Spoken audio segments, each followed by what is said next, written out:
something I proudly share with our first honoree, award-winning director, writer, producer, Gina Prince-Bythewood.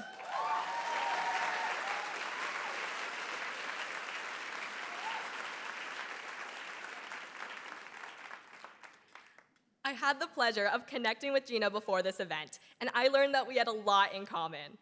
I couldn't believe how our lives mirrored each other, from the way we grew up to how we're able to channel our challenges into our strengths. I loved learning about her storytelling and character development came from her escapism into books and from wanting to see herself in the shows she enjoyed.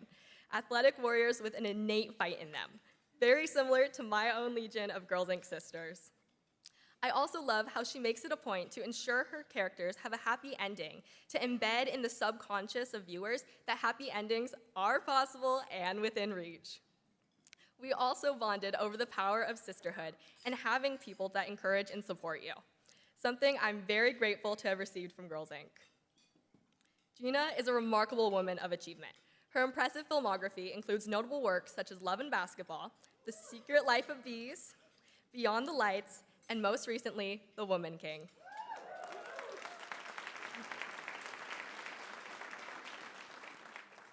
Her commitment to diverse representation in the industry is reflected through her mentorship of emerging talent and through a range of projects, including the upcoming series, Genius MLKX, executive produced by Gina and her husband, Reggie Bythewood.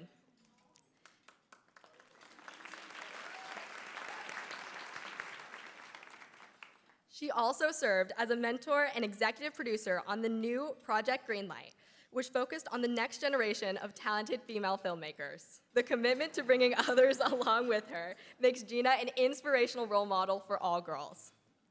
We ended our conversation with Gina offering me some solid words of advice about the importance of tapping into your inner swagger and believing that we belong in every room, and we deserve all the things because we do.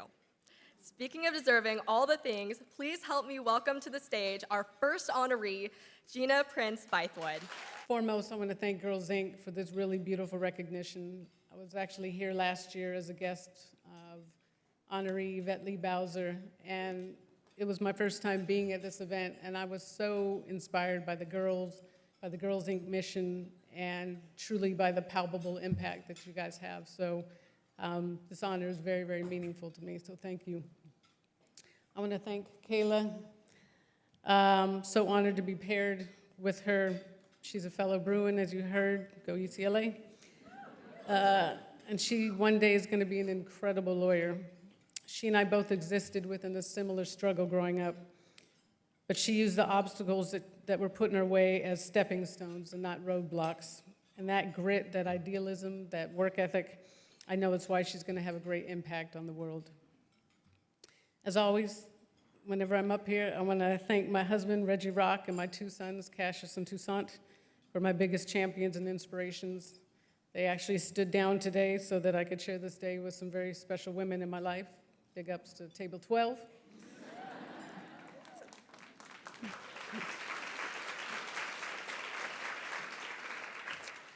And I'm very thankful for this opportunity to thank my mom, who is here today, Maria Magdalena Prince de Beneke.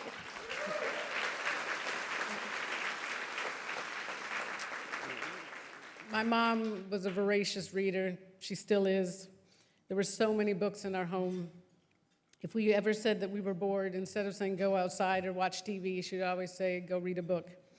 And it was that love of reading and storytelling that I know came from her. And when I said that I wanted to be a writer, she never said any question about my dream. She never said have a plan B. She just said okay. And there was such a beautiful normalcy to that, and I am forever grateful. Thank you, Mom.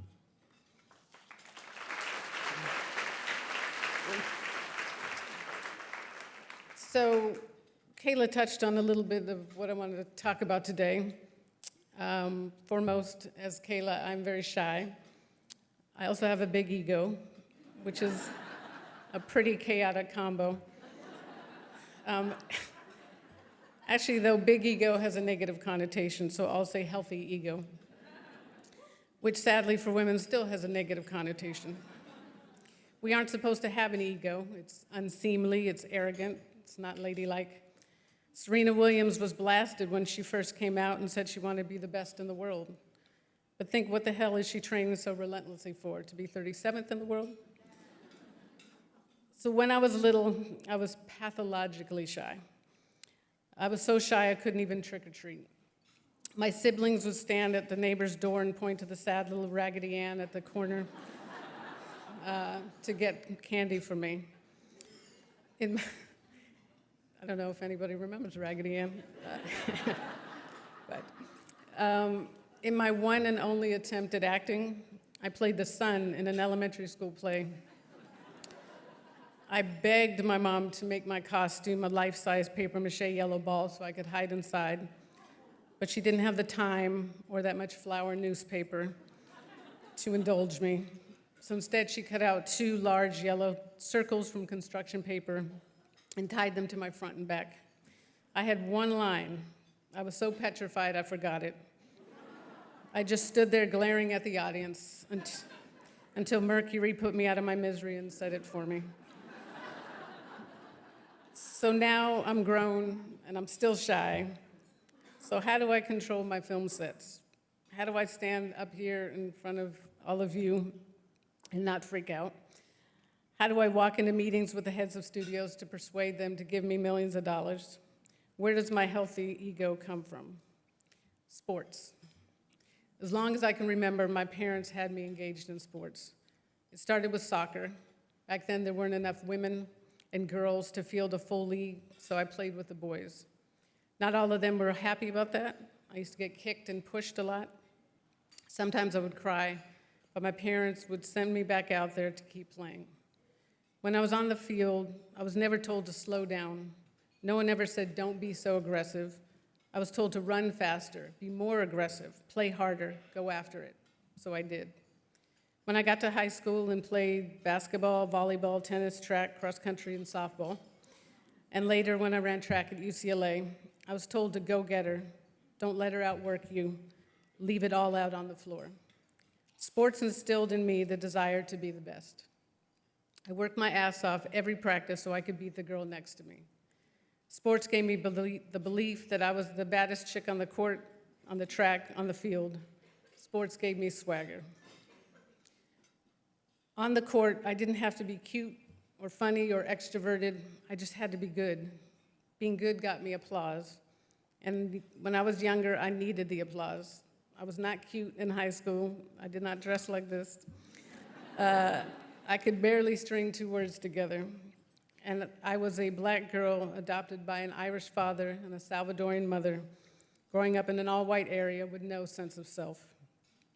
In my film, Beyond the Lights, the lead character, Noni, who was once suicidal, says to the man she loves, "You saw the goodness in me, and that was enough to keep me going until I could see it in myself." That's what sports gave me.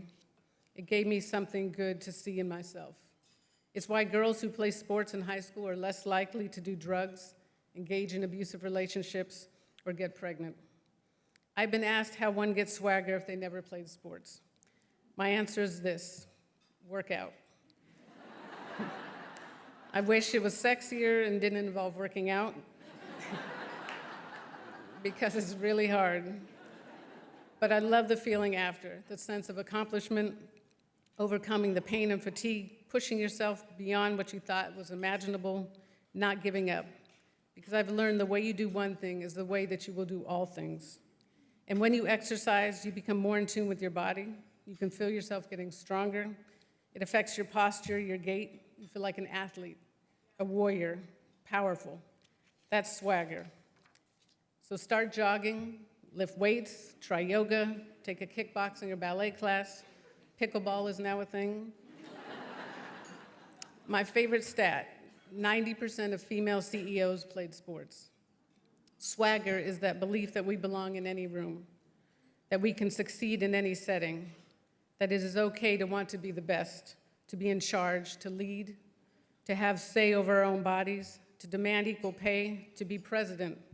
Talent has no gender, leadership has no gender, badass has no gender. I remember sitting outside of Mike DeLuca's office at New Line, waiting to go in to pitch my first film, Love and Basketball. I was literally shaking. I'd never directed a film before. Why would he give me millions of dollars? Biggest moment of my life, and I was gonna choke. Finally, I took a deep breath and told myself to just walk into the room like I used to walk on the court.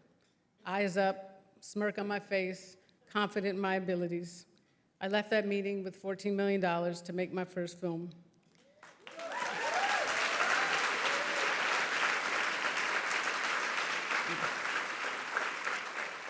Without swagger, I'm just that shy girl who can't find her voice. With it, I'm the baddest chick in the room. So go find your swagger and go after it, whatever that it is for you. Be aggressive, outwork everybody, and leave everything out on the floor. Thank you.